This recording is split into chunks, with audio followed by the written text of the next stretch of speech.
I know that more people are going to be joining during the event.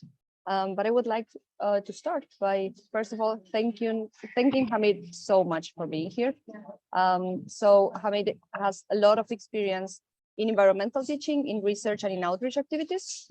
He's a certified international teacher in the GLOBE program, which I guess he might be telling a bit about. He has been working a lot with a lot of very big institutions like the GLOBE NASA student research program, and he's published a lot of papers in peer-reviewed journals. He has completed certifications in higher education teaching and learning from Harvard University, and he's been traveling a lot around the world, mostly talking about his work with sustainable development goals. I would really look forward to participating and to hearing what you have to tell us. So the floor is yours, Hameed. All right. Thank you so much for having this opportunity and to be part of this, the global initiative, and which is in the infant stage, and hoping that will grow as a big tree and start serving across the globe. So that is my wish, and our small contribution to the Lecture Without Borders it is at a small level, but when it grows, definitely it will spread across breadth and what you call as the length of the community we try to achieve. As I was in communication with Eugenia, the thing is like we were trying to narrow down the title so that how the title can shoot to the young learners. So that was our primary objective. And yesterday I learned that there are some also teachers learning, and probably some teachers may be watching this after our session get also benefit in terms of how do they take these sustainable development goals, which has been put forth as a framework by United Nations, into their classroom teaching. So I just made slight adjustment yesterday, hoping that both students and the educators can benefit. With that, so just a bit about my background. It's in teaching and research, but at the same time, I involved in a lot of outreach activities. So one being, which has been mentioned by Eugenia, is an initiative taken by NASA to promote research in schools. Research and what you call this, to become a scientist is not given an option in schools. So always when you go into the schools and in the first class, and teachers ask, what do you want to become? Scientist is not the option. Researcher is not the option, because that is something which basically happens after at least a master's degree, something like that. So people don't think about that, including school teachers and the school, what you call it, the mainstream idea of the school is. So NASA was like trying to do this in school by, it's a very interesting idea that whatever the small tools available in the schools, in their labs, it doesn't matter in which part of the world you live in, you can go around your school, try to measure certain things around your environment, then make that data somehow meaningful and acceptable by learning community. So how did they do this? They developed something called protocols. So in research, we call it as methodology. So these protocols were basically on three major spheres: atmosphere, biosphere, hydrosphere, and lithosphere. It's very simple, and these small tools are available to all the schools, and they are called globe schools. So these kids collect this data and they upload in their website, and scientists sitting at anywhere, any part of the world could make some sense of it, and they can use it. For example, an interesting thing that has happened is soil moisture, for example. Soil moisture, I think probably we are all aware of, the school kids, know that when there is a rain around your local community, that there is this is a very important thing. And if you are from a farming community, the farmers knows what is the importance of soil moisture. So this soil moisture is a very critical thing for crop production. All right. So, but what this thing is that because of the climate change, there is increasing in temperature, that the soil moisture levels across the globe is getting shallower and down. So the students collect this data across the world, because these globe schools are in 120 countries. So they collect this data and they upload in a common platform. Now they could be able to clearly know what is going on in terms of soil moisture across the world. So that's a very interesting thing. Now, if somebody wants to collect the soil data, it will take a huge amount of time across the world. It is a humongous task, right? So this is an example of how, yeah. Sorry, Hamid. I think we're having a problem with your slides. We are still seeing the first one, and I Yeah, have the feeling. Okay, I'm you in are the still first in the first one. slide. I was Yeah. just not sure if it was intended or not. Great. Yeah. Just I was just introducing the Perfect. Sorry. I yeah, didn't fine. mean to interrupt. I just wanted to make Yeah, sure no, no. we were not just Exactly. having problems. Great. All right. Yeah, that's fine. Thank you. So the just before going into our topic, the thing is how school learners and students can also do research in their own respect. That was the whole objective of that program. So with that experience that I have involved in some activities, and one of the things I come across when I was in Globe, somebody informed about Lectures Without Borders, and I registered, and now I am here. That's the story. So having said that, what are we going to do in next 20 minutes? Then open up for some discussion if teachers are there, and also with some students. Probably just to put kind of an opening on what is SDG. Probably it is very well known, but the other next surface layers needs to be known before we start educating others. And second is the learners and the teachers who are teaching in schools, they should basically know how it helped their students learning. So that's a very important aspect of that. So the third thing, we can spend some time on how can these young learners and schools can contribute to the SDGs in their respective community and local developments. And finally, kind of a reflective activity for just 10 to 20 minutes, then we will close this particular session. All right, the relevance to the youth is very important, and there are 1.8 billion adolescents and young people between the age of 10 to 24 years and this has been in the past, this number is something was very different, and this is the age where we have huge number of youth currently living on the planet.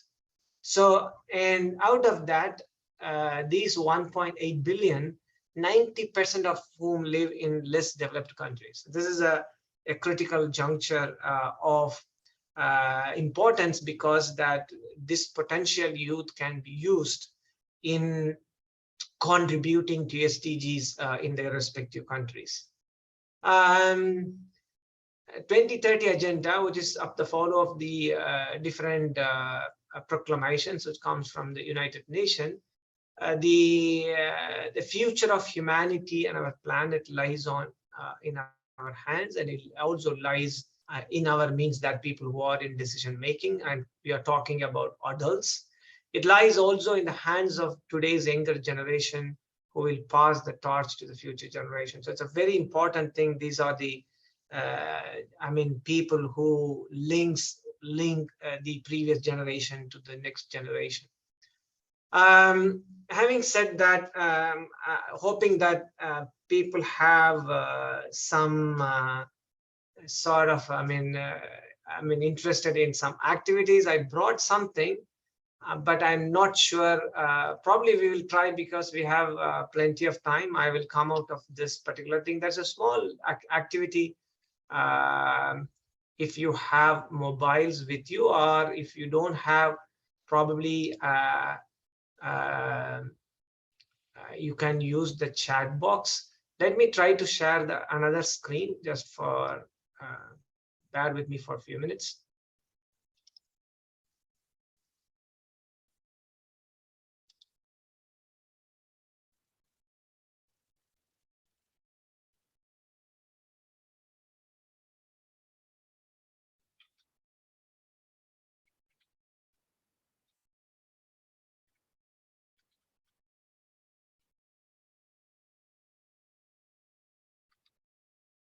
Yeah.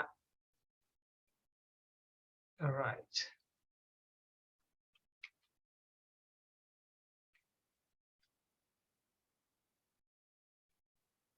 All right. I'll be sharing in a few minutes. Just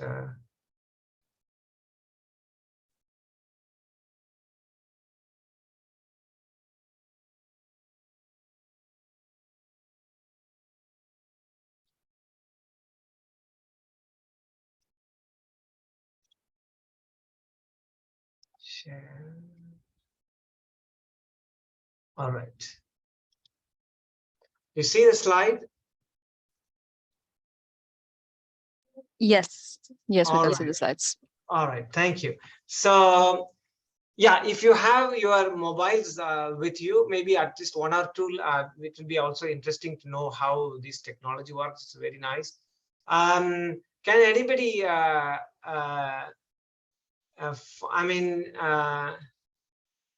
try to find, figure out how many legs this elephant have?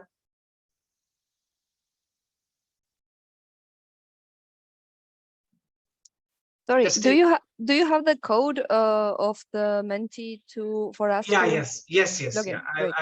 Yeah, okay. So like that, we can write it also in the chat for people to copy it if they are using their computer, or if they send the phone, we still can. Yeah, okay. So this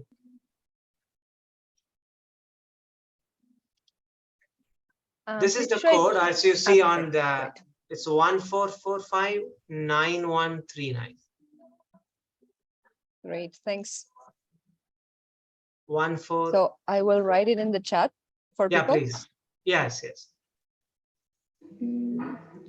So if they can open their browser, I think if you are familiar with this particular thing, you have to go to www.menti.com, and it will ask you to enter this code.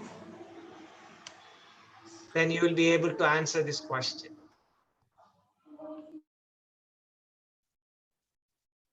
At least one or two, if you can. I think we can see some interactive things start happening before, because the content is very less what is going to follow after this. So if you want to see the picture, so the part of the figure is closed down. If you have took a look, and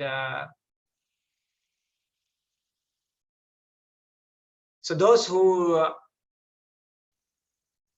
don't have the mobile, you can also answer in the chat box, please.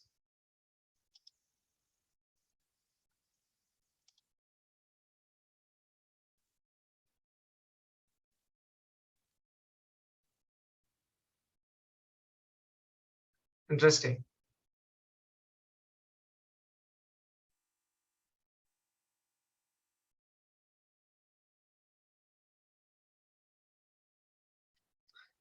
All right. So that just that I'm to drive the point that this is the thing, as you see now, that once that the part of the hidden thing is removed. So it's a normal elephant. So clearly now we are moving towards a point like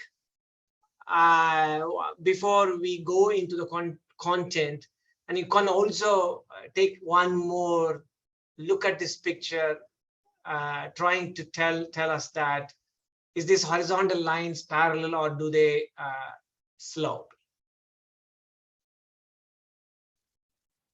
Some of us can unmute and talk, so.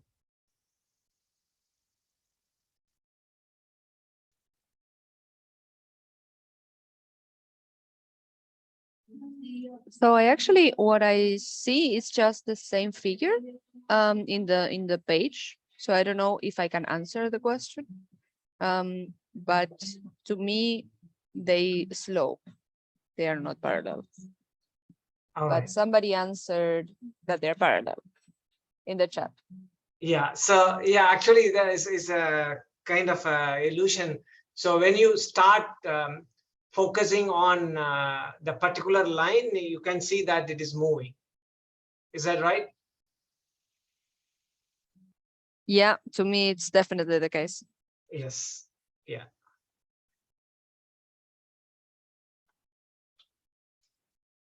So now, what's the whole point of this? I just want to bring in a notice to that these SDG goals are something that the humanity, international community has found that these needs to be looked into by human beings in order to solve the problem with people and what we interact with, which is basically the nature. So clearly then, what basically is that, before I introduce that, the complex problem we are facing, this in isolation needs to be attended. At the same time, that when we see that particular point of the issue that we are facing in terms of a social issue or an environmental or an economic issue, there are also subsets of other issues which are very, very important. So yeah, please keep answering it. We will come back to while I'm talking. So when you see a part of the problem, then that part of the problem should be solved. At the same time, we have to also see how this problem is interconnected.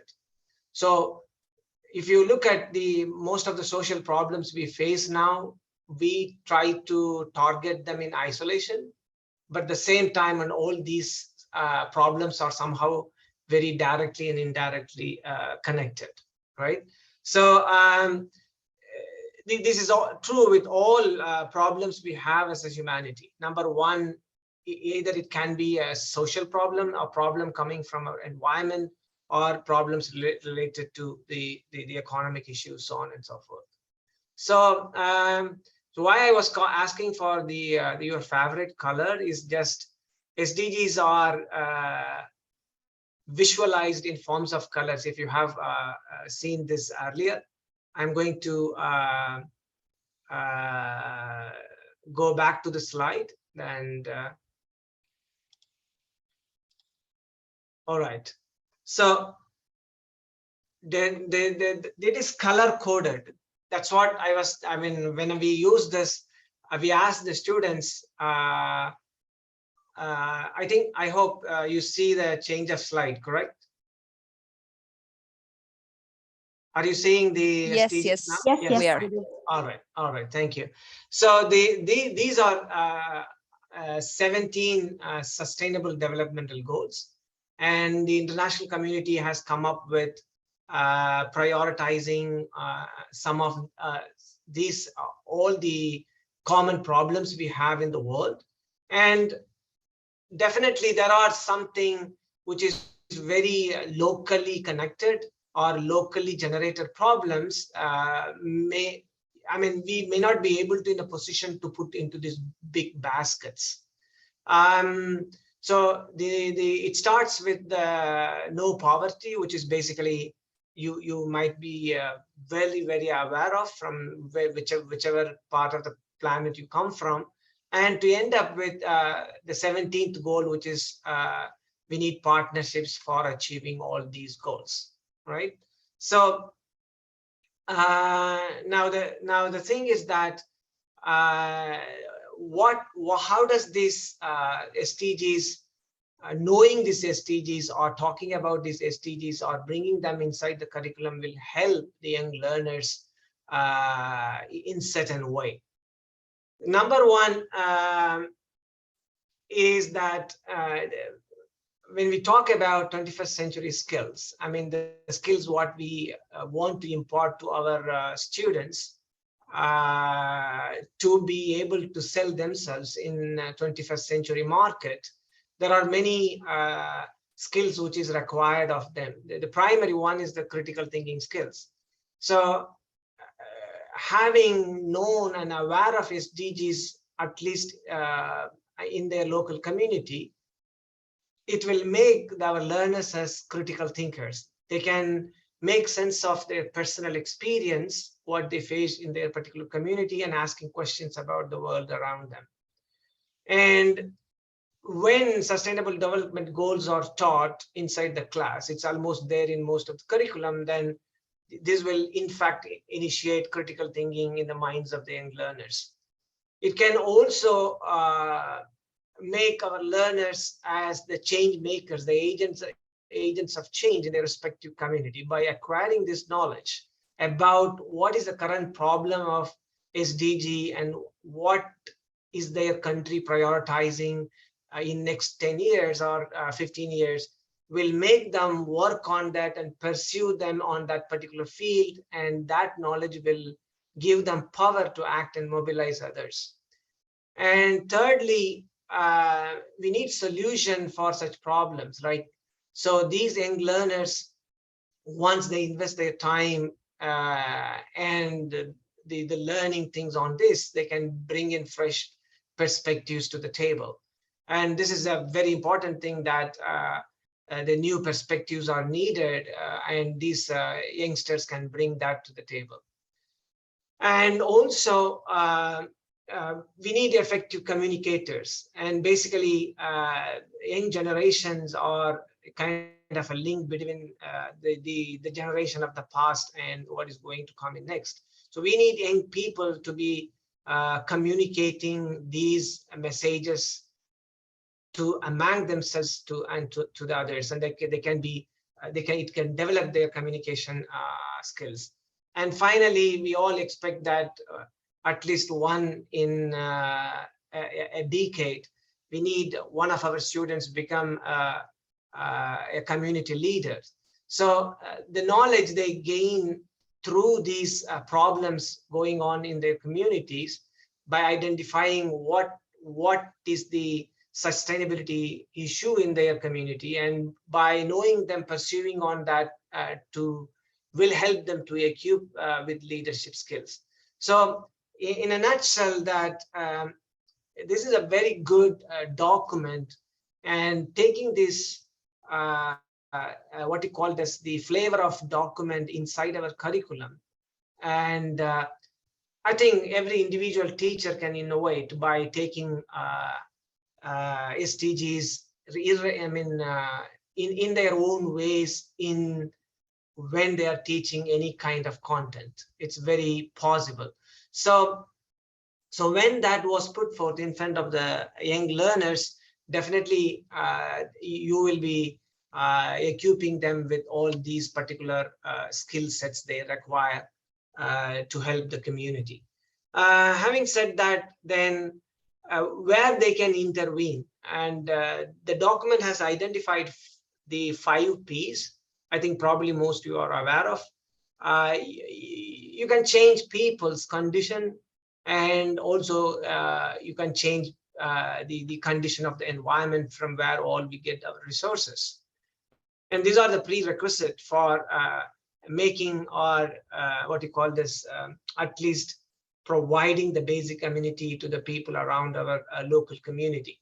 And to do that, these kind of contributions to the SDGs, we cannot work alone. So basically, then we have to work in partnerships. That's a very important thing. So everybody cannot, I mean, specialize in all these things. And then these youngsters who are coming up with different skills, can be working on these 5 P domains. So, and the other area is that inclusiveness is a very critical point, where in societies, the peace is a very critical aspect if you want to work on people, planet, and if you work towards with a partnership. So especially for partnering activities to achieve the SDGs, we need to have an inclusive environment. And of course, at the end of the day, we all want to be prosperous, and both and along with in sustaining effort with our nature.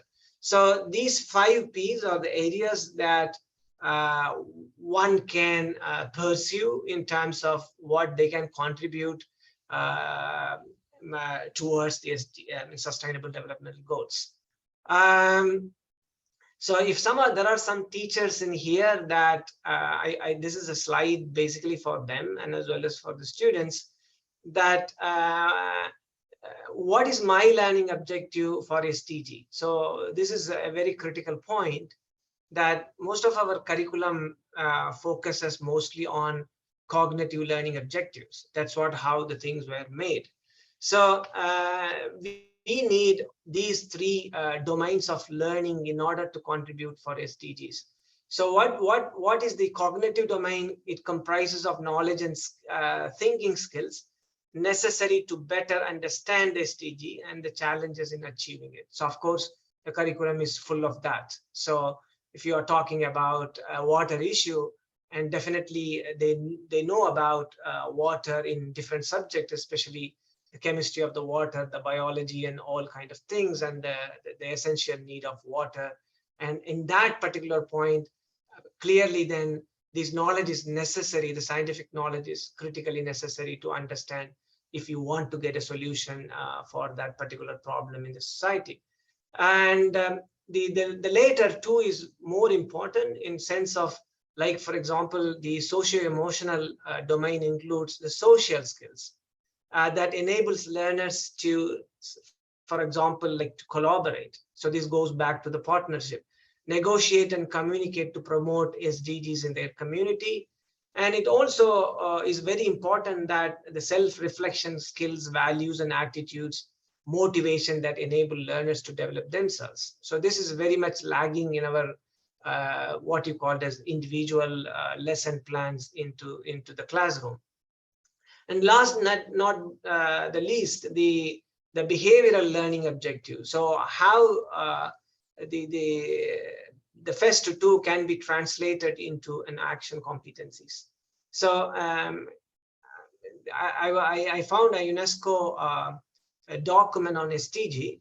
It was very interesting that for every sustainable development goals, we can create a learning objective based on these 3 major areas.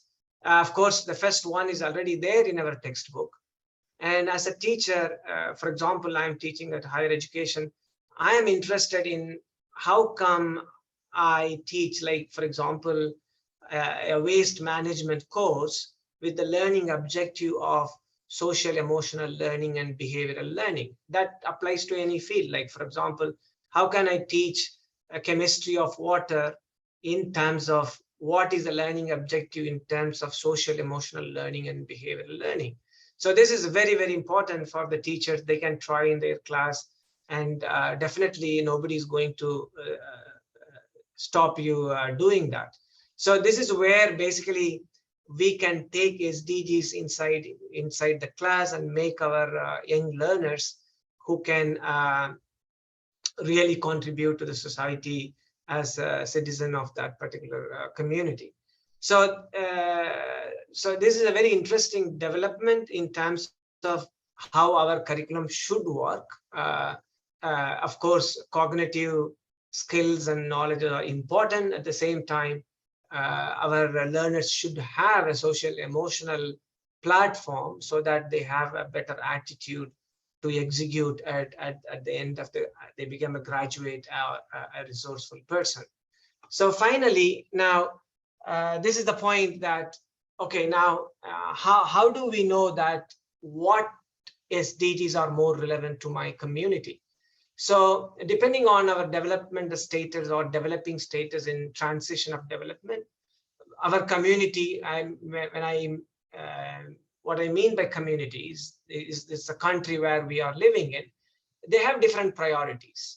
So there are a lot of reports, and these reports are very self-explainable ones. And for example, if I'm a teacher, I can easily understand what has been here.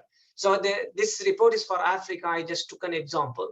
SDG priorities in Africa. And as you can see, the number of countries here, it starts from Algeria and ends with Zimbabwe. So if I'm teaching in, let us say, Ethiopia, for example, then this is very easy for a teacher and a student to understand in what is how Ethiopia is doing well or not doing well, what they have to do with specific to what kind of SDGs. Now all the SDGs, 7 SDGs are here. Then the red ones, there is a good, a legend here, which will tell you that these are some of the priorities for the country, but something which will take time for this country to solve this problem. And now it will give an impetus for me as a learner and the teacher to focus on that particular SDG goals. So as simple as that. So if they want to give a small project to the students, so this is a very good indicator of, okay, this is where I am going to set my project for students in my science class.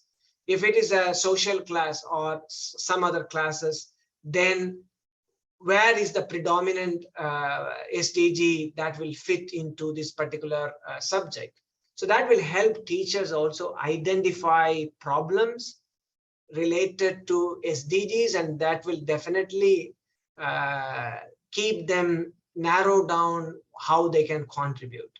So this report is also available for other continents. You can just, if you are a teacher or a learner of, if you are in above 8th or 9th grade, you can easily collect this information, and that will help you understand about your country in terms of the priorities of SDGs and how they are doing in progress, as far as if they are not progressing, that will also let you know as a young learner that why they are struggling. Like that will help you really understand in terms of contributing to the community. So that's all. We have finished that. Now we will have another 10-15 minutes for reflection. Of course, we are very small in numbers. It doesn't matter like who we are. So if you are a teacher, I will ask you to take this model into your class. If you are once in a week or once in a month talking about SDGs in your classroom. So what we can ask our students is repeatedly, 3 questions. One is, what actions are you, means that you're talking about the individual young learner or your community, that if they cannot be, they may be aware of some activities are going on. Like for example, what you call as afforestation program, watershed management, and some social things which are going on in the society. So what actions are you or your community taking towards sustainability goals? So that's a very interesting thing. So that will bring some kind of social awareness among our learners.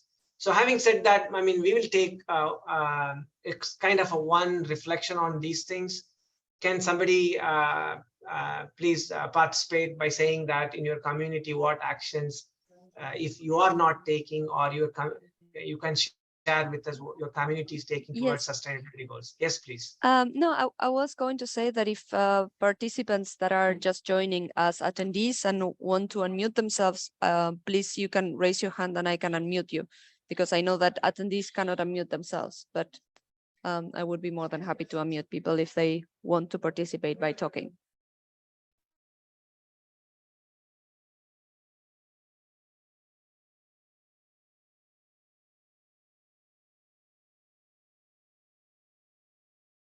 So let me just repeat what is the intention of that is we need an action. Now what we are showing is how the young learners can contribute.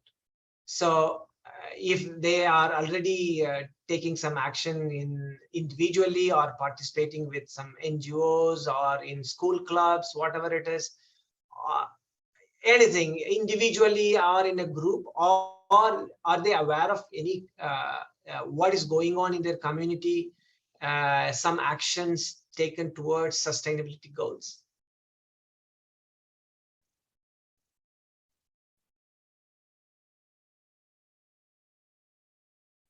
Yes, Cynthia Stable, please. Hi, very nice talk. Thank you. Thank you. So I'm a teacher at university in Argentina. And what the university is starting to do right now is trying to figure out like a general program where students can contribute what they are learning, no matter their age, to society. So we are now just starting to gather the whole college community, students, teachers, and general public, and starting to figure out what are the social needs. So I find it very interesting what you're proposing here. Yeah, thank you, Cynthia. So the idea would be that, for example, if you're a med student, then you can contribute by teaching general first aid skills and stuff like that. If you're maybe a historian teacher, then you can contribute by helping students learning and so yeah, okay.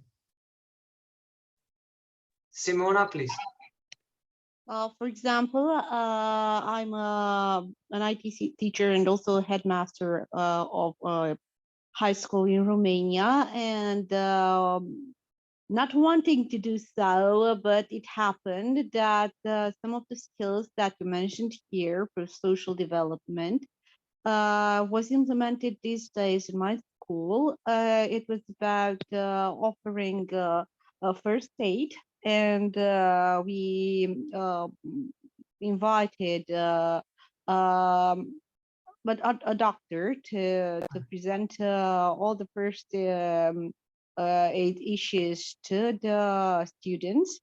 And one other, because there are two fields that we took action in, was that they were very supportive in helping us, the students, in helping us build a place for their parents when they have to wait in order to enter the school. So actually, they took all the utensils that they needed, and they dived right in and put some ground on that piece of land, and cleaned it up with from the plants and the rest of the residues that were left there. And now we have a proper place for the parents to wait. So that's what we did just this week, and our work is still in progress. I think that the best place to start with the social development is to see the needs that you have at the nearest place, so at the school, and to take part in action there.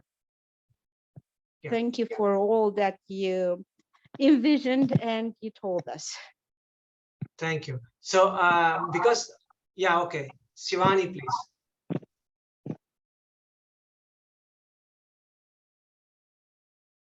Shivani,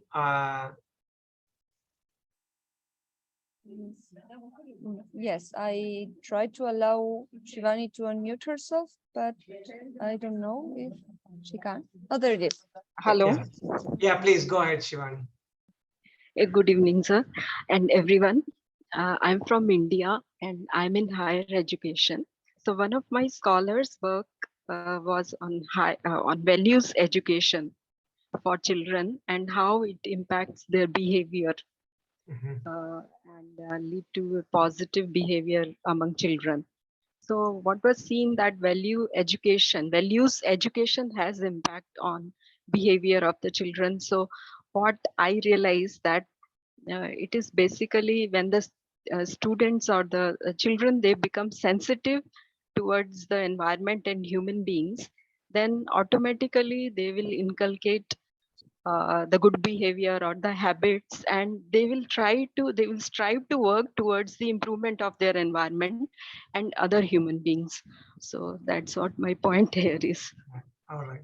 Thank you. All right. Thank you for Yeah. the opportunity. So I think there are more teachers in here. So now probably the best way is like we can always ask our students to when they narrate these actions, we can ask them to go back and see that where do they see the problem belongs to which SDGs. That's a good question to ask our students. So, for example, first, Cynthia has started with that, and if a student was narrating that, and then we go back to the slide and ask them, okay, can you tell us that the problem, the action which is taken in your community belongs to, or it's not belong, basically is try to solve which of these SDG goals. They will be coming up with one or two or more. So then we can ask them, okay, which one has a connection between, for example, if they say 3, and we will ask them reason why is that. So, but this action will lead to reduce or improve the certain goals of the, let us say, goal number 8, and why so. Then we can also ask if they say it also somehow related to attributing to goal number, let us say, gender equality, then they should be able to say something. So thereby we can keep this framework in their schema always when we teach something, and when they were reflecting like this, then they can go back to the scheme always, and they try to interconnect it. So that's a very good exercise normally we can do with our children. So having said that, let us move on to the second one, because I need you have to continue, 3 of you, with the same line. Okay, in your community, maybe something related to the action you said, what actions, what obstacles are holding you, or in this case, your youth in your community, back from taking further action? So let us say you can be also general, it need not be connected to what you have said.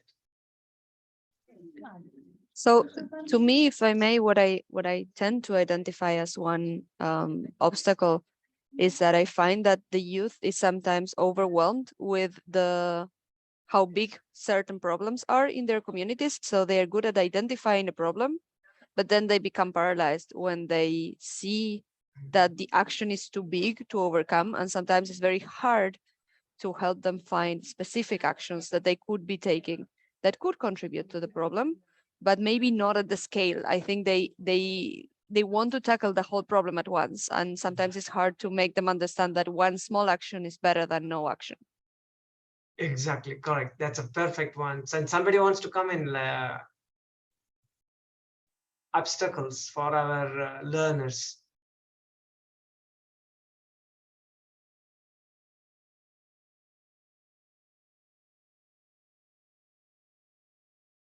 Fair enough. Now, this is very important because we ask our students too many things at the same time. So number one, they have to be focused with the study, basically sticking to the content and curriculum, what they are studying, the performance. At the same time, we want them to be really developing as a human being and a true citizen of the country. Before that, a good member of the family. So with when we want to impart too many things, as you said, that it is overwhelming for them, and that overwhelming things become an obstacle. They see as an obstacle because they either lack of time, resources, and so on and so forth. So here comes the enabling. The enabling is a very important thing from our side.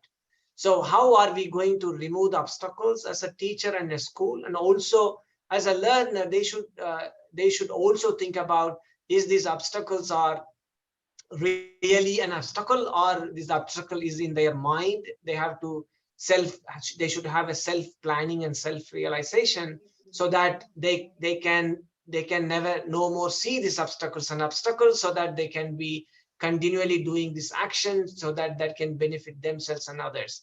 So that's what we have to basically look into, how to, of course, every community has their, even the developed world, when they are trying to achieve towards sustainable development, they have their own obstacles. And these obstacles are definitely a natural part of the whole, the process. And we have to face these obstacles, and the learners should be equipped in what you call this, how to navigate and how to handle these obstacles, so that they can be an effective players in their community. Okay, then Shivani, please. Yes, sir. The same thing I'm about to share here, that they need proper leadership. They are ready to work for the community in which they are living in, but they need proper guidance, leadership, as well as interest need to be inculcated. Their interests need to be inculcated in their environment first, and through curiosity, involving them in research processes, as well as helping them to understand that, making them feel happy that they are doing it, learning it by their own, as well as with the proper guidance. And I feel they are ready to work for the community in which they are living in. The only thing is that there is lacuna on our part, that we are unable to guide them. And further, whatever activities we are guiding them in should be related to their career or their own development. So there should be that activity should be contributing to their development, as well as the development of their career as well. Not only their personality development, but as well as their career as well. That is what I believe will help. Very good. Thank you. Exactly. Very correct. Very correct. Anybody wants to comment before we move on? We are almost coming near to the close. All right, Simona, please. I think that the community should give back their feedback about what the actions of the youth workers, of the young students are benefic. Yeah. So if the student sees that what he does is appreciated by the community, I mean, by the mayory of the city, by any other important figures in the community, they would go forward and give other ideas and involve themselves in other future actions. But if they don't get any feedback, and if they see that those ideas are just written on a chunk on a board, and you're just doing a flash mob, and that's all, and there's no benefit about it, they won't evolve in future actions. Agree. Completely, 100%. So you try to make it like, whatever they were involving, whatever it is, in the sense that they need encouragement. So encouragement will remove a lot of obstacles they are facing. In fact, what most of the time they see is judgment against encouragement. So when they are judged, like for example, in certain communities, social services are considered by the society themselves as not something their children can do. So basically, they said that focus on your study, but don't involve in activities which are extracurricular or co-curricular activities, which is where their students can develop these sustainability skills, are not encouraged. This is what I think Simona was trying to say. To summarize that in a different way. So having said that, so we have to act definitely as an individual, as a collective group, and everybody has their own obstacle. I mean, for example, my little experience, these are the major blockade is the obstacle. Everybody has an interest and passion to do something, but the obstacle comes in the way for these young learners, and they are not able to pursue that. And that's what, if you one school produce one leader in one decade, that will be a good indicator for the school that the school is doing a good job. Okay, so let us close with the final thought. I think this is mostly for, I mean, if there are young learners here, they will know that what is the skill they want to develop when they are in school and also in colleges to, let us say, you can say that, to remove these obstacles, and they can act very efficiently. So from the teacher's perspective, if three of you can again reflect on what skills our students want, especially at school, to contribute to next generation, especially in terms of achieving sustainable developmental goals. I'm sorry, could you repeat the question? Which Yeah. skills? No, what now? Now we see that we have to act. So action comes from either your cognitive skills, as I mentioned in the last thing, or you have a very socio-emotional skills, means social skills, and also you have behavioral skills.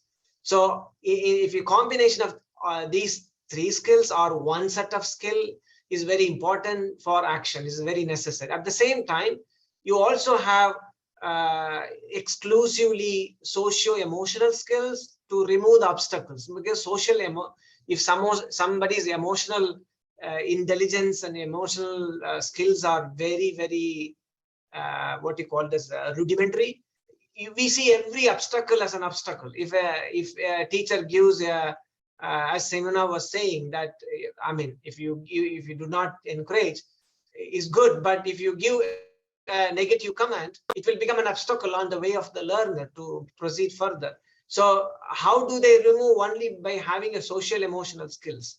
So these three broader skills have different subsets of skills. Yeah. So what I'm asking is, what type of skills are necessary for the young learners to act efficiently towards sustainable development goals, and also what you call this navigate or remove the obstacles which is coming on the way? What do you think that our students has to acquire? What type of skills are required to contribute to SDG goals?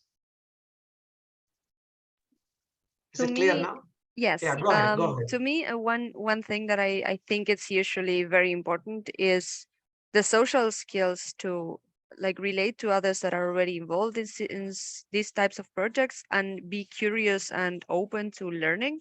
Because I have the feeling that many of these, so what I presented as challenge or obstacle, that was this fear of action and the inaction that comes from just seeing that the problem is too big, is maybe sometimes easy to overcome if you start basically learning what other people are doing and being open to asking questions and to contacting them.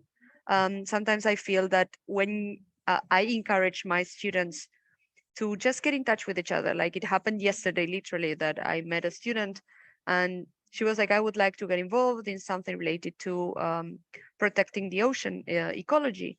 And she said, but I don't know where to start. It's a huge problem. And I said, actually, I know this one girl that is almost your age that is involved in this one particular project. I will put you in contact with her through email. And she was like, that would be amazing. Like, I would definitely like to talk to her. And then when I helped her overcome this initial, like, I don't know where to start in online, there's too many things happening. I don't know where I get information about this. And I said, there's this one specific thing. I will introduce you to her and then you can talk to her directly. then suddenly she was like, I definitely know where to get involved. Like at least I have one way to act. So I think to me that the skill that I try to help them develop is this not being afraid of communicating Exactly. with others and asking. Exactly. That's a great one. Yes. Yeah. Shivani? Yes, sir. I believe that it is the sensitivity and that comes from values as well as spirituality. So I believe that part also need to be taken care if you want to strengthen their awareness towards their environment and other human beings. So awareness generation is very critical and important so that they can work towards others as well as they work towards the environment in which they are living in. And that awareness sometimes is natural to children, but sometimes they need to be generated if they can be sensitized towards the environment, or there should be some kind of backup in the form of some education, values education, or because that is lacking nowadays, as well as some kind of sensitivity, making them more spiritual. That is what my point here is. Thank you, sir. Okay. So basically, Shivani, the point is like they should be. I think before they have an awareness about others, what others want, and how, what kind of response environment needs from human beings, they should have awareness about themselves. So, that the major problem is there that many of us, we don't have a self-awareness. The moment we know our weakness and strength and what our capacities are, then we start respecting others. Then anything, for example, these obstacles like coming from others can be easily handled. So I understand what you're saying, that is the awareness about fellow human beings and our surroundings are very critical skills that they have to learn. So that one, then only you can know what is their requirement and what is their level of thinking, and how do I, if my thinking levels are very high, how I am going to go down to their level to understand and bring them as a player into the general community contribution to the common cause. So is that what you're saying? Yes, Sivan? Um, yeah, and I think also there's the same point being made in the chat when people comment about empathy as one skill, the ability to collaborate and to cooperate with others, which I think go in the same direction, like being aware of what one can contribute, and how can one can combine that with the skills of others. So it's not only identifying one's own, but also Exactly. identifying those Yeah. of others. And Simona was talking about time management skills, organizations, leadership, collaboration, exactly. And these are all basically the C you can see there is all 21st century skills. And time management is very, very important for young learners of this generation. I don't know what they basically, most of the time they undermine the time. So that's a very good one, Simona. Anybody who wants to come up with, a specific type of skills that your students needs to acquire other than cognitive skills?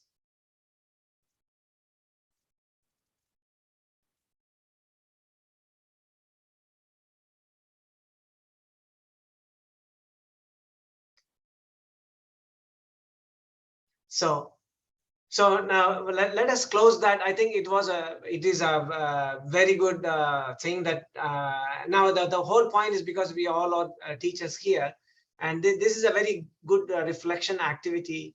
Even at the end of every class, we can have such kind of an activity. The most of the thing is that at that level, students have a lot of constraints and obstacles.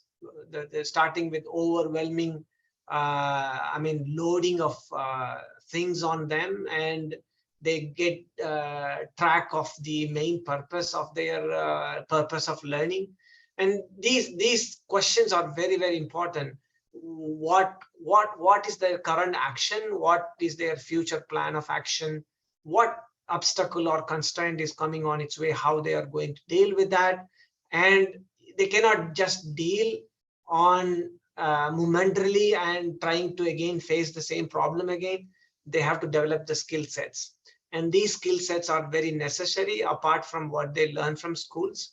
And of course we cannot blame the school system exactly to impart all type of skills, and there are learners needs to take their responsibility in acquiring certain skills. So it is from teacher side that we have to pave that platform, that opportunity, that space. And today there was a huge psychological, educational psychology, evidence-based research shows that we cannot impart these skills unless and otherwise the students become safe in our class. So the safe environment is very, very important. As you can see here in these 3 pictures, it is a very rare sight. I am teaching in higher education, student raising their hand, it is becoming a very rare sight.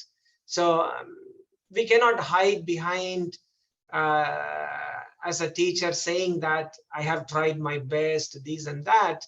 It is the onus is on the teacher to create a safe space for them. The moment they feel safe, trust comes in.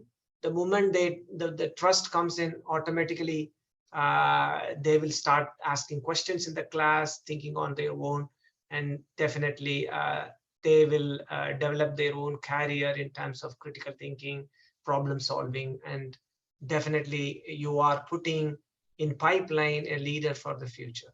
So with that, hopefully, I think we will end. I think it's a very compact one, and I'm really thankful to all the reflections. And hopefully, the idea is also because you are a teacher, you can take these models into your class very easily with small tweak according to your teaching style and your disciplinary nature.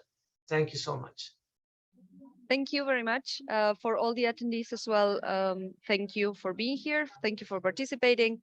And also the video, which is already live streamed in YouTube, it will also be recorded and will stay there because we already had a lot of individual requests from people that were actually busy at this time of the day. And they were like, I would really like to attend. I cannot do it in live. So can I watch it afterwards? So for everyone, the video will be sent, the link will be sent to all the teachers and all the students, so you can share it around. Thank you very much, everyone, for being here. And thank you, Hameed, for your time. It was a really, really nice lecture, and we really, really hope to have you again soon. Thank you, everyone. Bye.